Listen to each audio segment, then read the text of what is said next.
नमस्कार दोस्तों, आप सभी का YouTube चैनल एग्ज़ाम दर्पण पर हार्दिक स्वागत है। हमने पिछली कक्षाओं के अंदर सबसे पहले दो चरों वाली रैखिक समीकरण को शुरू किया था। उनकी 3 क्लासें हुई थी। उसके बाद हमने टॉपिक स्टार्ट किया था साधारण ब्याज का सिंपल इंटरेस्ट, जिसकी 4 क्लासें हुई थी। ठीक है, कल हमने साधारण ब्याज का जो टॉपिक था उसको कंप्लीट कर लिया था। ठीक है, और आज का जो हमारा टॉपिक है, जो आपको दिखाई दे रहा है, चक्रवर्ती ब्याज है, सिंपल इंटरेस्ट का टॉपिक है। ठीक है, आज का जो हमारा टॉपिक है वो सिंपल इंटरेस्ट का टॉपिक है। ठीक है, और इस कक्षा के अंदर हम जीरो लेवल से स्टार्ट करेंगे, एकदम बेसिक लेवल से स्टार्ट करेंगे। सबसे पहले हमें चक्रवर्ती ब्याज के अंदर जितना बेसिक है वो बेसिक समझना है। चक्रवर्ती ब्याज के अंदर जितना बेसिक है वो बेसिक समझना है।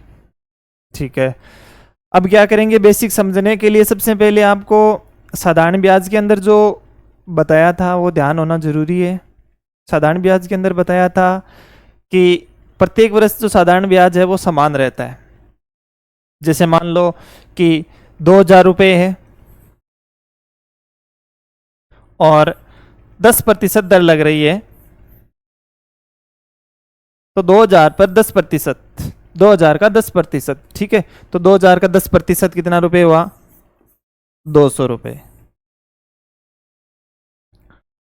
तो साधारण ब्याज के अंदर क्या हो रहा था कि प्रत्येक वर्ष से जो ब्याज लग रहा था वो 200 200 200 200 रुपये प्रत्येक वर्ष समान रह रहा था। ठीक है, लेकिन चक्रवर्ती ब्याज कंपाउंड इंटरेस्ट के अंदर ऐसा नहीं रहेगा। कंपाउंड इंटरेस्ट के अंदर क्या होगा कि प्रत्येक वर्ष है जो ब्याज अलग अलग रहेगा। प्रत्येक वर्ष से ब्याज अलग अलग रहेगा। देखिए, तो किस प्रकार रहेगा? देखो, मैं आपको बता देना चाहता हूं कि पहले वर्ष के लिए जैसे देखो साधारण ब्याज के अंदर 200 रुपये, और दूसरे वर्ष भी 200 रुपये, और तीसरे वर्ष भी 200 रुपये। मतलब प्रत्येक वर्ष से 200 200 रुपये रहता है। किसके अंदर है? एसआई के अंदर, सिंपल इंटरेस्ट के अंदर। अब कंपाउंड इंटरेस्ट चक्रवर्ती ब्याज के अंदर क्या होता है कि प्रत्येक वर्ष से ब्याज अलग अलग होता है। कैसे होता है? देखो, जैसे प्रथम वर्ष के लिए निकाल रहा हूं मैं सीआई 2000 का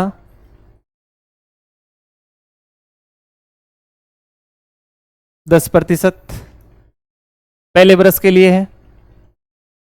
पहले वर्ष के लिए 2000 का 10% कितने रुपए निकल कर आएगा? 200 रुपये निकल कर आया। तो इससे एक बात तो ये कन्फर्म होती है कि प्रथम वर्ष का चक्रवर्ती ब्याज, प्रथम वर्ष का चक्रवर्ती ब्याज और प्रथम वर्ष का चक्रवर्ती ब्याज और प्रथम वर्ष का साधारण ब्याज दोनों समान रहता है। प्रथम वर्ष का चक्रवर्ती ब्याज और साधारण ब्याज दोनों क्या रहता है? समान। तो ये बात मैं यहां पर नोट कर देता हूं कि प्रथम वर्ष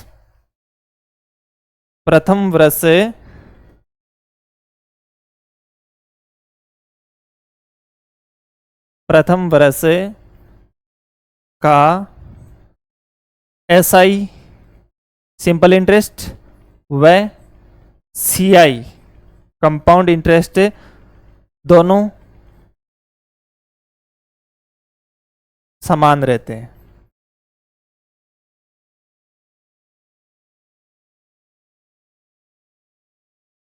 ध्यान से नोट करना इस पॉइंट को कि प्रथम वर्ष का एसआई व सीआई दोनों क्या रहता है? समान। उदाहरण आपके सामने है, 2000 का प्रथम वर्ष के लिए जो ब्याज है साधारण ब्याज से वो भी 200 है, और चक्रवर्ती ब्याज के अंदर भी कितना है? 200 है। अब चक्रवर्ती ब्याज के अंदर क्या होता है? जैसे मान लो दूसरे वर्ष के लिए चक्रवर्ती ब्याज निकालना है, दूसरे वर्ष के लिए चक्रवर्ती ब्याज निकालना है, तो दूसरे वर्ष के लिए क्या होगा? अब वो जो ब्याज लगेगा वो 2000 पर नहीं लगेगा। किस पर नहीं लगेगा? 2000 पर नहीं लगेगा। इसके साथ 200 रुपये और ऐड हो जाएंगे। 2000 और 200 मतलब 2200 पर ब्याज लगेगा। किस पर लगेगा? 2200 पर। तो 2200 का 10%, 10% ब्याज लग रहा है, तो कितने रुपए आया? 220 रुपए। ठीक है। और अगले साल जो तीसरे वर्ष के लिए जो ब्याज निकल कर आएगा वो 2200 प्लस 220। 220 देखो, तीसरे वर्ष के लिए जो ब्याज निकल कर आएगा वो निकल कर ये आएगा 2200 और प्लस 220। पिछले वर्ष का ब्याज ऐड हो जाएगा। ठीक है, कितना होगा? ये हो गया 2200, ये हो गया 2420 रुपये। कितने रुपए? 2420 रुपये। अब 2420 रुपये पर कितना प्रतिशत लगेगा? 10% लगेगा। 2420 का 10%। 2420 का 10%। देखो 2420 का 10% कितना आया? 242 रुपये। अब ध्यान से समझना कि साधारण ब्याज प्रत्येक वर्ष क्या रहता है? समान रहता है। साधारण ब्याज प्रत्येक वर्ष समान रहता है। ठीक है। और चक्रवर्ती ब्याज है वो प्रत्येक वर्ष अलग अलग अलग निकलता है, क्योंकि इसके अंदर प्रत्येक वर्ष ब्याज जुड़ता जाता है। चक्रवर्ती ब्याज के अंदर ज्यादातर 2 या 3 वर्ष के ही क्वेश्चन पूछे जाते हैं। इससे अधिक का क्वेश्चन बहुत ही कम केस में पूछा जाता है। 4 वर्ष के लिए तो बहुत ही कम पूछा जाता है। ठीक है, ज्यादातर 2 या 3 वर्ष के लिए क्वेश्चन पूछा जाता है। तो देखो इस चीज के अंदर नोट करना कि 2000 का 10% कितने रुपए निकल कर आया? 200 रुपए निकल कर आया। ठीक है, फिर मैंने क्या कहा कि ये जो ब्याज है इसके अंदर ऐड हो जाता है। ब्याज इसके अंदर ऐड हो जाता है। तो देखो कितने रुपए हुआ? 2200 रुपए हुआ। तो 2200 का 10% निकाला, कितने रुपए आया? 220। इसका मतलब ये हुआ कि 2000 पर तो ब्याज लग ही रहा है 10%, और साथ में कौन जुड़ रहा है? 200 रुपए पिछले वर्ष का ब्याज जुड़ रहा है। ठीक है, तो चाहे इस पर 10% लगा दो, इस पर 10% लगाएंगे तो कितना आएगा? 20। और 2000 पर तो 200 रुपए ब्याज लग रहा है, और इस पर 20 रुपए, तो 200 और 20 कितने रुपए हुए? 220 रुपए। चलो ठीक है, 220 आ गए। अब ये 220 इसके अंदर ऐड हो गए, कितने रुपए हो गए टोटल? 2420 रुपए। अब 2420 के ऊपर 10% लगेगा। 2420 के ऊपर 10% लगेगा, तो कितना हुआ? 242। चाहे आप इसका 10% निकाल सकते हो। ये लो, कितने रुपए निकल कर आया? 22। 220 के अंदर 22 जोड़ देंगे, कितने आ जाएगा? 242। तो प्रत्येक वर्ष में ये कहना चाहता हूं कि जो ब्याज होता है अलग अलग होता है चक्रवर्ती ब्याज के अंदर। प्रत्येक वर्ष से चक्रवर्ती ब्याज क्या रहता है? अलग अलग रहता है। तो आप अच्छी तरीके से समझे होंगे कि साधारण ब्याज और चक्रवर्ती ब्याज के अंदर अंतर क्या है। साधारण ब्याज प्रत्येक वर्ष समान किस्तों में रहता है। ठीक है, और चक्रवर्ती ब्याज क्या होता है कि प्रत्येक वर्ष अलग अलग अलग रहता है। ठीक है, जैसे पहले वर्ष का ब्याज है, वो पहले वर्ष का जो ब्याज है उस मूलधन के अंदर ऐड होगा, फिर दूसरे वर्ष का क्या निकलेगा? ब्याज निकलेगा। ठीक है, और दूसरे वर्ष का जो ब्याज है वो उस मूलधन में ऐड होगा, और तीसरे वर्ष का ब्याज निकलेगा। इस प्रकार प्रत्येक वर्ष ब्याज क्या रहता है? समान रहता है। ठीक है, अब क्या करेंगे कि चक्रवर्ती ब्याज के क्वेश्चन हमें सरल किस प्रकार करने हैं? चक्रवर्ती ब्याज के क्वेश्चन हमें सरल किस प्रकार करने हैं? तो लगभग मैं जहां तक जानता हूं कि आपको चक्रवर्ती ब्याज का फॉर्मूला याद होगा। ठीक है, लेकिन फॉर्मूले से करने के बजाय हम एक बेस्ट मेथड से करेंगे, जो एक अच्छा तरीका होगा। उस तरीके से उस सभी सवालों को सरल करेंगे।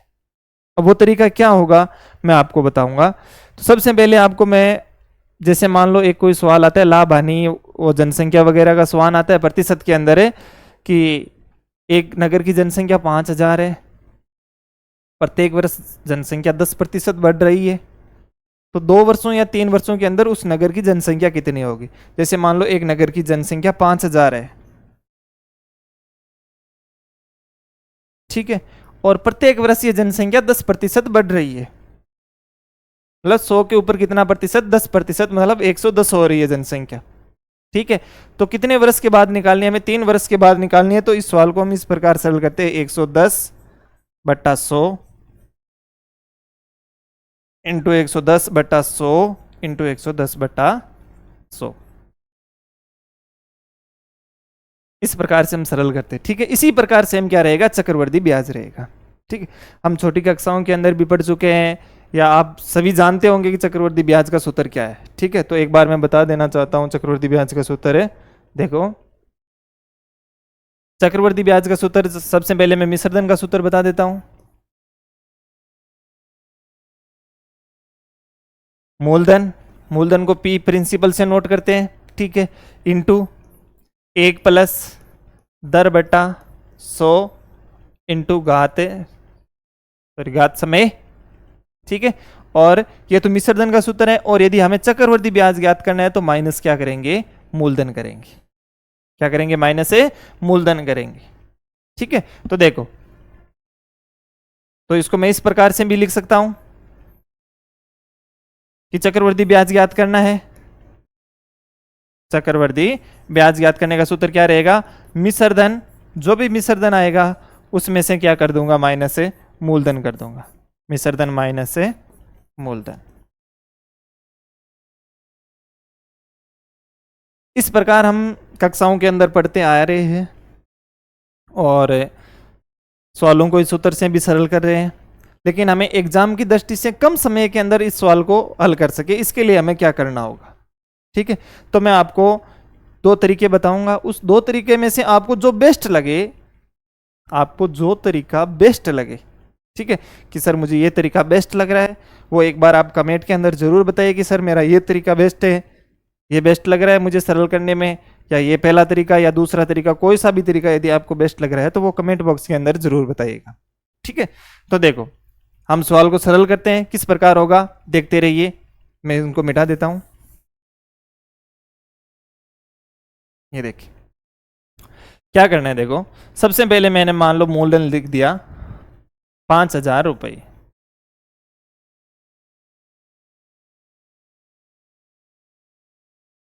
कितने रुपए लिख दिया, 5,000 रुपये। ठीक है, और दर लिख दी मैंने 5%। कितने प्रतिशत है, 5%। समय लिख दिया मैंने 2 वर्ष। ठीक है, ज्ञात क्या करना है, चक्रवर्ती ब्याज ज्ञात करना है, CI ज्ञात करना है। ठीक है, अब किस प्रकार ज्ञात करेंगे, देखो ध्यान से सुनो, या तो आप इसके अंदर फॉर्मूला लगाओ। ठीक है, हम फॉर्मूले की बजाय एक अच्छी तरीके से इस सवाल को हल करेंगे। पहला मेथड ये रहेगा, पहला मेथड ये है कि आपको दर दी हुई है, आप दर को समझना ध्यान से, आपको दर दी हुई है, कितने प्रतिशत है, 5% आपको दर दी हुई है। ठीक है, अब 5% यदि आपको दर दी हुई है तो क्या करना है, प्रतिशत हटाओ, 100 का भाग 5/100, तो इसकी वैल्यू निकल कर आती है हमारे पास 1/20। 5 से कैंसिल होगा 1 बार और 100 होगा 20 बार। कितनी वैल्यू निकल कर आती है, 1/20 निकल कर आती है। ठीक है, अब क्या करना है कि इसको समझना है कि 20 रुपये तो क्या है, मूलधन है, और 1 रुपये ब्याज। तो देखो, P मूलधन और A अमाउंट, टोटल अमाउंट, जिसे हम नोट करते हैं मिश्रधन से। ठीक है, P और A, P प्रिंसिपल होगा मूलधन और A अमाउंट होगा मिश्रधन होगा। ठीक है, तो देखो मूलधन हमारे पास कितना, इनको भूल जाओ एक बार, 5,000, 2 वर्ष, इन सबको भूल जाओ। सबसे पहले आपको दर को समझना है, दर कितने प्रतिशत दे रखी है, 5% दे रखी है। ठीक है, 5% को इस प्रकार नोट कर सकते हैं, 5/100। जैसे 4% दे दी तो 4/100, 10% दे दी तो 10/100। ठीक है, अब करना क्या है कि देखो इसको सरल करते हैं तो 1/20 आ रहा है निकल कर, तो 20 रुपये मूलधन है इस पर और 1 रुपये क्या है, ब्याज है। तो मूलधन और ब्याज दोनों को मिला देंगे तो क्या बन जाएगा, मिश्रधन। ठीक है, तो मिश्रधन बनेगा, देखो मूलधन है 20 रुपये, मिश्रधन 20 और 1 है 21, 20 और 1 है 21 रुपये, 1 रुपया ब्याज का जुड़कर कितना हुआ, 21। यदि मूलधन 20 रुपये है तो मिश्रधन कितने रुपए हुआ, 21 रुपये हुआ। अच्छा, अब हमें अवधि कितनी दे रखी है, 2 वर्ष के लिए दे रखी है। ये होगी पहले वर्ष के लिए, ठीक है।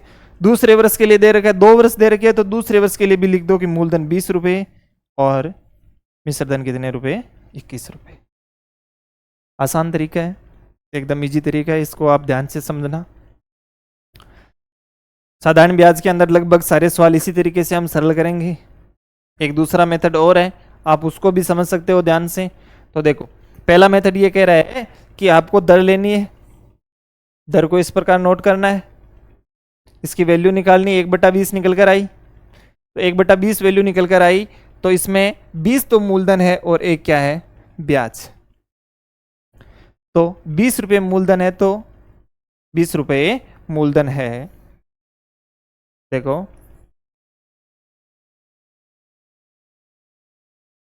पी और ए, मूलधन 20 रुपये तो मिश्रधन 21, मूलधन 20 तो 21। 2 वर्ष दे रखा है तो 2 वर्ष 2 बार लिख दो, और 3 वर्ष दे रखा है तो 3 बार लिख दो, ठीक है। और 2 वर्ष दे रखा है तो 2 वर्ष 2 बार लिख दो, और 3 वर्ष दे रखा है तो 3 बार लिख दो। तो इसको क्या करना है, देखो मल्टीप्लाई करना है इसको, 20 को 20 से किया 400, और 21 को 21 से किया 441, 441। तो 400 तो क्या है, मूलधन है, 441 क्या है, मिश्रधन है, ठीक है। अब 400 और 441 के अंदर कितने रुपए ऐड हो रहे हैं, 41 रुपए ऐड हो रहे हैं। कितने रुपए ऐड हो रहे हैं, 41 रुपए। तो ये 41 रुपए है, ये क्या है, CI, कंपाउंड इंटरेस्ट, चक्रवर्ती ब्याज। क्या है, चक्रवर्ती ब्याज। ध्यान से समझना सवाल को, इसका आंसर अभी निकल कर नहीं है, पहले मैं आपको बता रहा हूं। पहला मेथड है कि सबसे पहले आप दर ले लेना, दर को इस प्रकार लिख लेना, आगे सरल कर लेना, 1/20, ठीक है। 20 मूलधन रहेगा, एक ब्याज रहेगा, तो मिश्रधन होगा 20 और 1 21 रुपए, 20 और 1 21, ठीक है। 20 21 2 बार, समय यदि 2 वर्ष है तो 2 बार नोट कर लीजिए, 3 वर्ष है तो 3 बार नोट कर लीजिए, ठीक है। तो 20 × 20 400, 21 × 21 441, तो 400 रुपये मूलधन है, और 441 रुपये क्या है, मिश्रधन है, और 41 रुपये क्या है, ब्याज। तो देखो बच्चों, अब इस प्रकार हम चक्रवर्ती ब्याज किस प्रकार निकालें। मूलधन हमारे पास कितने रुपए निकल कर आया, 400 रुपये निकल कर आया। कितने रुपए निकल कर आया, 400 रुपये निकल कर आया। और पर्सन में हमारे पास मूलधन कितने रुपए है, 5000 रुपये, ठीक है। तो देखो, मैं यहां पर 8000 कर देता हूं, क्योंकि आगे संख्या को सरल करने में आसानी होगी। देखो, हमारे पास मूलधन है 400 रुपये, और पर्सन के अंदर हमारे पास मूलधन दे रखा है 8000 रुपये। तो इसका मतलब ये हुआ कि 400 की वैल्यू है वो कितनी है, 8000 रुपये है। 400 की वैल्यू कितनी है, 8000 रुपये। ध्यान से समझना, 400 की वैल्यू कितनी है, 8000 रुपये। तो एक की वैल्यू कितनी आएगी, 8000/400, ठीक है। अब हमें यदि मिश्रधन निकालना है तो 441 से गुणा कर दीजिए, और यदि हमें चक्रवर्ती ब्याज निकालना है तो 41 से गुणा कर दीजिए। तो हमें चक्रवर्ती ब्याज निकालना है तो 41 से मल्टीप्लाई करेंगे, 2 से 2 कैंसिल, 4 से 20, 20 × 41 820 रुपये आपका आंसर निकल कर आएगा। यदि आपको ये तरीका पसंद आए तो कमेंट बॉक्स में इसका जवाब जरूर दीजिए। एक बार फिर से बता, सिंपल सा है। देखो, दर दे रखी है, दर को प्रतिशत में लिख लो 5/100, ठीक है, सरल कर लो, ठीक है। अब समय 2 वर्ष दे रखा है तो आप 2 बार लिख लो इस बार, और 3 दे रखा है तो 3 बार लिख लो, ठीक है। इनको मल्टीप्लाई कर दो, ठीक है। तो ये क्या रहेगा, मिश्रधन, और इन दोनों में जो अंतर है वो क्या रहेगा, चक्रवर्ती ब्याज। यदि पर्सन में चक्रवर्ती ब्याज निकालना है तो चक्रवर्ती ब्याज, और मिश्रधन निकालना है तो मिश्रधन, ठीक है। अब देखो, दूसरा तरीका क्या रहेगा, दूसरा तरीका ये रहेगा, वो फर्स्ट मेथड है। दूसरा तरीका ये रहेगा कि जैसे मान लो, एक तो 2 वर्ष के लिए बता देता हूं, और एक बता देता हूं 3 वर्ष के लिए। देखो, 2 वर्ष के लिए क्या है, जैसे मान लो 1000 रुपये आपके पास मूलधन है, ठीक है, 1000 रुपये मूलधन है। अब 1000 रुपये यदि मूलधन है, दर दे दी आपको 10% दर दे दी। कितने प्रतिशत दर दे दी? 10% आपको दर दे दी है, ठीक है, 10% आपको दर दे दी।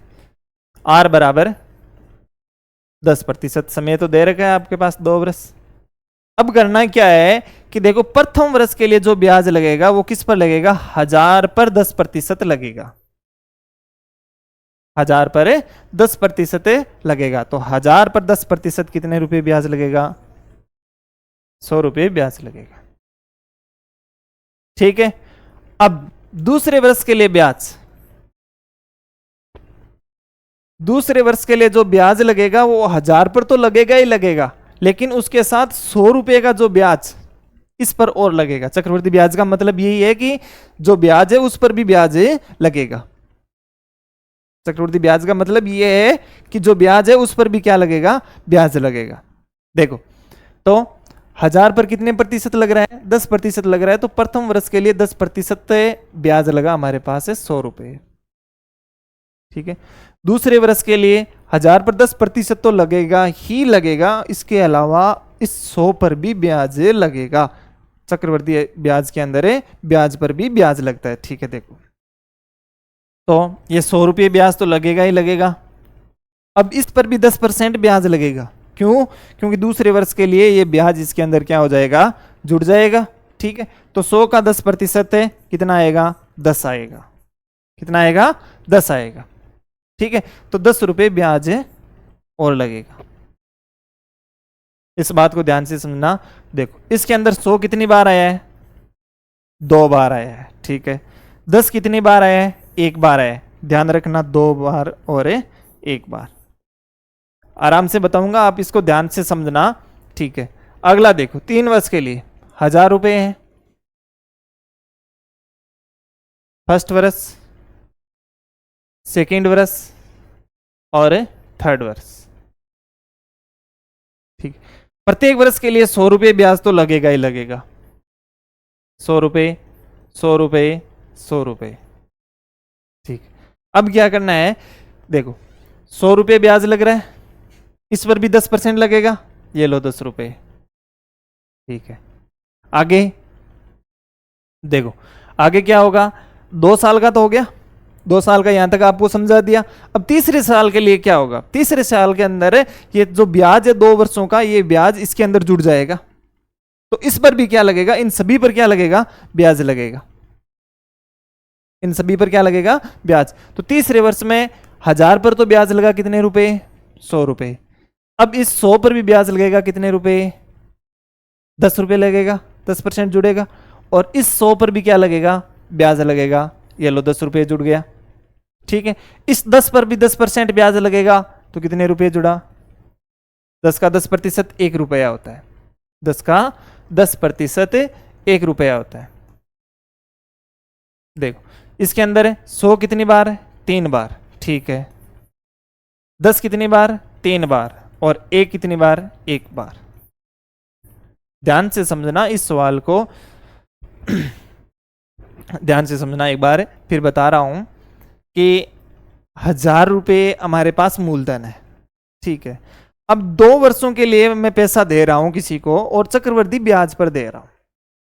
तो पहले वर्ष के लिए उस पर 10% दर लगेगी। पहले वर्ष पर 10% दर लगेगी कि 1000 रुपये है, तो इस पर मैं 10% दर लगाऊंगा। ये लो, ये लगाई, तो निकलकर कितने रुपए आए? 100 रुपये आए। पहले वर्ष के लिए बात हुई है, ठीक है। अब मैं दूसरे वर्ष के लिए यदि बात करूंगा, तो दूसरे वर्ष में इस 1000 पर ये तो लगेगा ही लगेगा, 1000 पर तो लगेगा ही लगेगा। लेकिन दूसरे वर्ष के अंदर जो पहले वर्ष का ब्याज है, पहले वर्ष का क्या है? ब्याज। पहले वर्ष का ब्याज कितने रुपए है? 100 रुपये है। तो इस 100 पर भी क्या लगेगा? ब्याज लगेगा। कितना परसेंट? 10%। तो इस 100 का भी 10% कितने रुपए निकल कर आ रहा है? 10 रुपये निकल कर आ रहा है। तो पहले वर्ष के लिए 100 रुपये, दूसरे वर्ष के इस 1000 पर तो लगेंगे ही लगेंगे 100 रुपये, ठीक है। और इसके अलावा इस 100 पर भी 10% ब्याज लगेगा, कितने रुपए? 10 रुपए। ठीक है, 3 वर्ष के लिए कर रहे हैं तो 3 वर्ष में 1000 रुपए पर तो ब्याज लगेगा ही लगेगा। 3 वर्ष पर है, 1000 पर तो 1000 यहां पर लगेगा, 1000 यहां पर लगेगा, 1000 यहां पर, मतलब 100 100 100 100, क्योंकि रुपए 3 वर्षों में दे रहे हैं। 3 वर्षों में 1000 तो 7 रहेगा मूलधन। ठीक है, तो 3 वर्षों में 1000 पर 100 रुपए ब्याज तो लग ही रहा है। ठीक है, अब क्या करना है कि देखो, पहले वर्ष के अंदर तो ये हो गया। अब दूसरे वर्ष के अंदर क्या हो रहा है, आपको अभी बताया कि ये 100 रुपए पर भी 10% ब्याज लगेगा, 10 रुपए हुआ। ठीक है, और तीसरे वर्ष क्या होगा कि 1000 पर तो लगेगा ही लगेगा। ठीक है, साथ में पहले वर्ष का जो ब्याज है उस पर भी 10% लगेगा, दूसरे वर्ष का जो 100 ब्याज है उस पर भी 10% लगेगा, और 10 पर भी 10% लगेगा, कितने रुपए? 1। अब यदि आप इस स्टेप को आगे बढ़ाना चाहते हो, 4 वर्षों के लिए निकालना चाहते हो, ठीक है, तो इस 100 पर भी 10%, एक तो 1000 पर भी, 1000 पर भी, देखो 4 वर्षों के लिए निकाल रहे हो आप है, तो 1000 पर तो 100 रुपये आ ही रहा है। ठीक है, प्लस में क्या होगा, इस 100 पर भी निकलेगा, इस पर भी निकलेगा, इस पर भी 10%, इस पर भी 10%, इस पर भी 10%, इस पर 10%, इस पर 10%, सब पर 10% निकल रहा है। आई बात समझ में? अब सर आप इस बता रहे हो कि ये मेथड ये है, तो इसका सवाल किस प्रकार सरल होगा? तो इस प्रकार सवाल सरल होगा, देखो मैं आपको उदाहरण देकर बताऊंगा आप, लेकिन याद ये रखना 2 1 और 3 3 1, 3 3 1, या 2 वर्ष के लिए 2 1 और 3 वर्ष के लिए 3 3 1 याद रखना। ठीक है, अब देखो होगा किस प्रकार, मैं एक उदाहरण ले रहा हूं।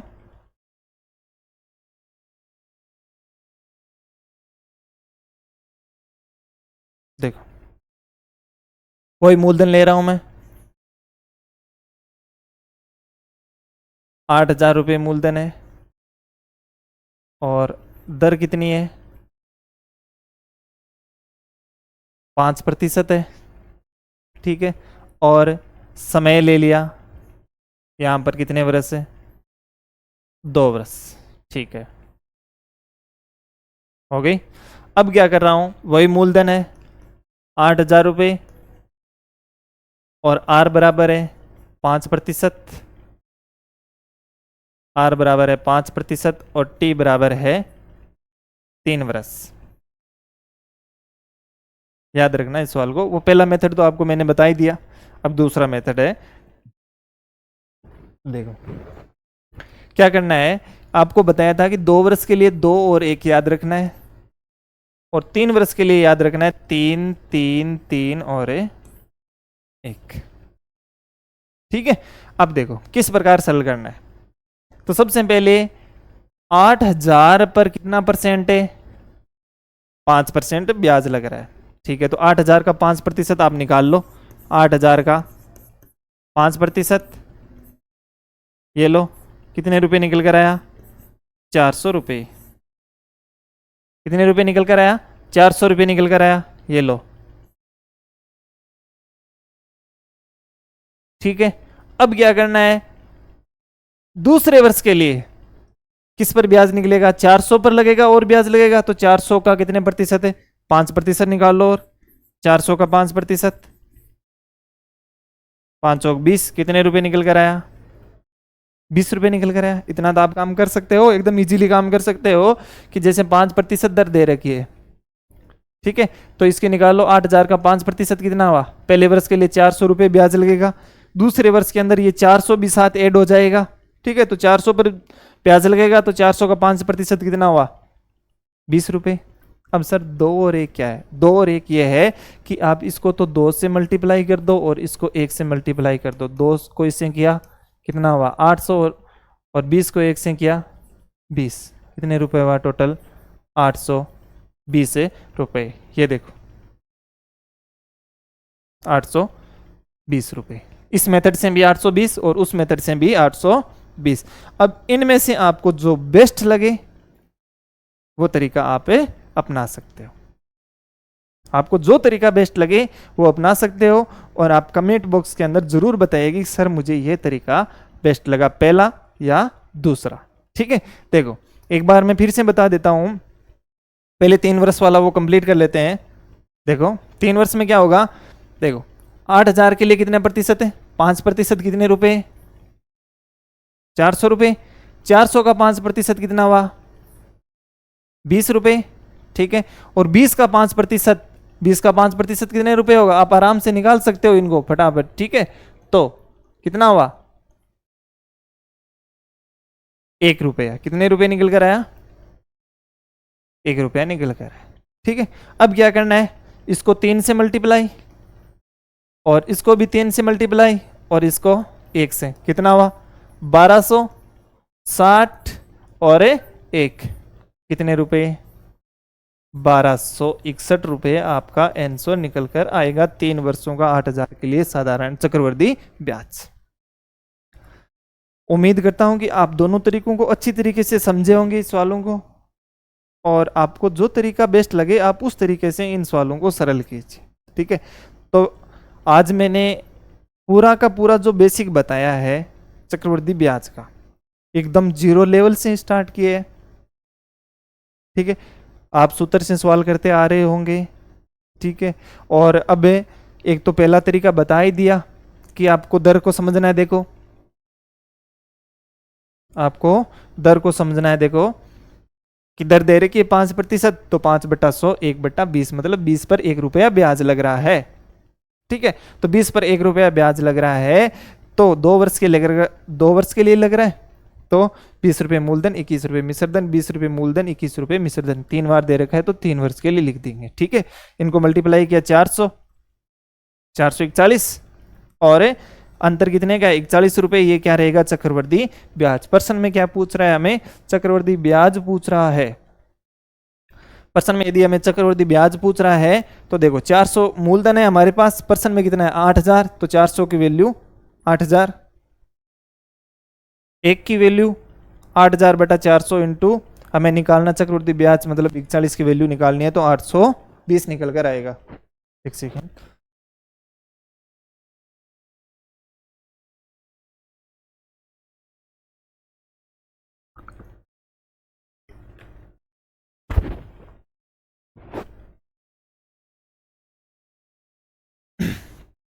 देखिए क्वेश्चन की तरफ बढ़ते हैं।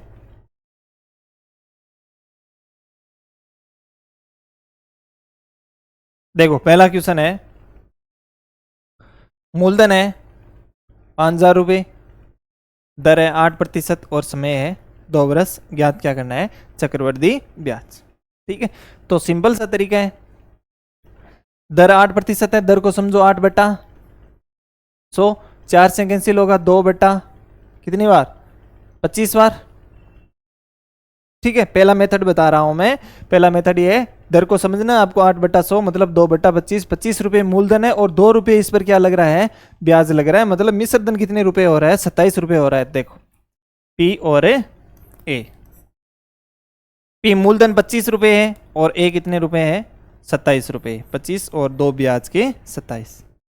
ठीक है, 2 वर्ष दे रखा है तो 2 बार लिख देंगे, 3 वर्ष दे रखा है तो 3 बार। अब क्या करना है, इसको मल्टीप्लाई करना है, 25 इंटू 25 625, 27 इंटू 27 729। ठीक है, अब देखो 625 तो क्या है, मूलधन है, और 729 क्या है, 729, 729 है अमाउंट है, मिश्रधन है। ठीक है, तो इसके अंदर जो अंतर है वो अंतर कितने रुपए का है, 104 रुपये का अंतर है। ठीक है, तो जो 104 रुपये का अंतर है वो क्या है, चक्रवर्ती ब्याज है। 104 रुपये का जो अंतर है वो क्या है, चक्रवर्ती ब्याज है। अभी आपको बताया था कि यदि चक्रवर्ती ब्याज करना है तो 104 से मल्टीप्लाई, यदि मिश्रधन ज्ञात करना है तो 729 से गुणा करेंगे। ठीक है, तो देखो हमें ज्ञात क्या करना है, चक्रवर्ती ब्याज ज्ञात करना है। देखो चक्रवर्ती ब्याज ज्ञात करना है तो देखो 625 की वैल्यू कितनी है, 5,000, और 1 की वैल्यू 5,000/625, हमें वैल्यू निकालनी है 104 की, 25 से कैंसिल होगा 25 बार, और 25 से कैंसिल होगा 200, और 200 से 25 कैंसिल होगा 8 बार, और 8 को इससे मल्टीप्लाई किया 832 रुपए चक्रवर्ती ब्याज निकल कर आएगा। कौन से ऑप्शन में है? तो ए ऑप्शन इसका क्या होगा? करेक्ट आंसर होगा। ए ऑप्शन क्या होगा? करेक्ट आंसर होगा। अच्छी तरीके से समझे होंगे आप इस सवाल को। दूसरे तरीके से करना चाहो तो दूसरे तरीके से भी आप इस सवाल को कर सकते हो। दूसरा तरीका 2 वर्ष के लिए बताया था आपको, 2 और 1, ठीक है। 2 और 1 क्या करना है? 2 और 1 मतलब 5000 पर कितने प्रतिशत है? 8% है। 8% कितने रुपए हुआ? 400 रुपये। कितने रुपए हुआ? 400 रुपये। और इस 400 पर कितने प्रतिशत लग रही है? 8%। तो 400 का 8% और निकाल लो।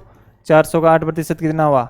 32 रुपये, ठीक है। इसको 2 से मल्टीप्लाई, इसको 1 से मल्टीप्लाई, 800 और 32 इनको ऐड कर दो, 832। आपको तरीका जो बेस्ट लगे उस तरीके को आप अपनाना और एग्जाम में कम समय के अंदर इन सवालों को सरल करना है, ठीक है।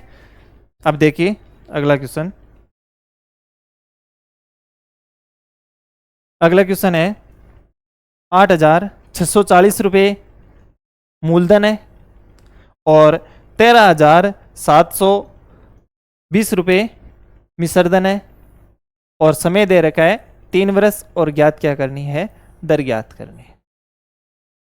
तो देखो P और A दो दे रखा है। तो P दे रखा है 8,640 और मिश्रधन दे रखा है 13,720। देखो पिछले सवाल के अंदर क्या बताया था? पिछले सवाल के अंदर यह बताया था कि देखो P और A किससे निकाल रहे थे? दर से निकाल रहे थे, ठीक है।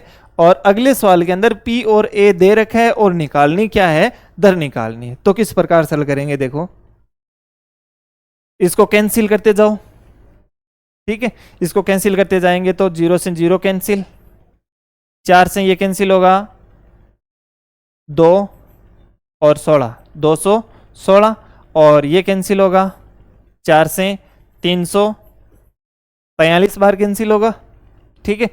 तो 216 और 343 समय कितना वर्ष दे रखा है? 3 वर्ष दे रखा है। इसको मतलब इसको 3 बार मल्टीप्लाई किया है। कितनी बार मल्टीप्लाई किया है?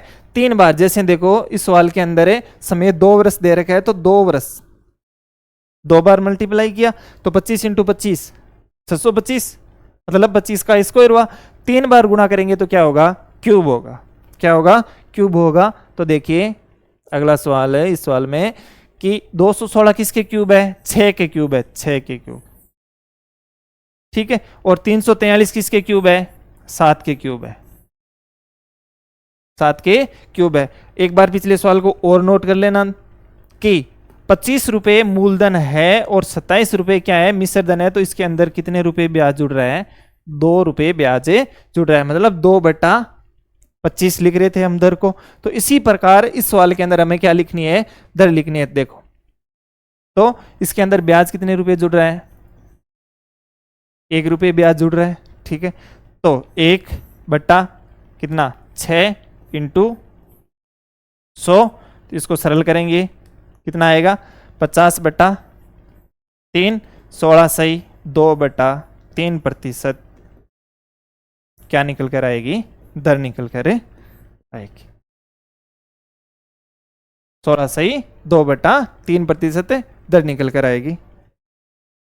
अगला सवाल।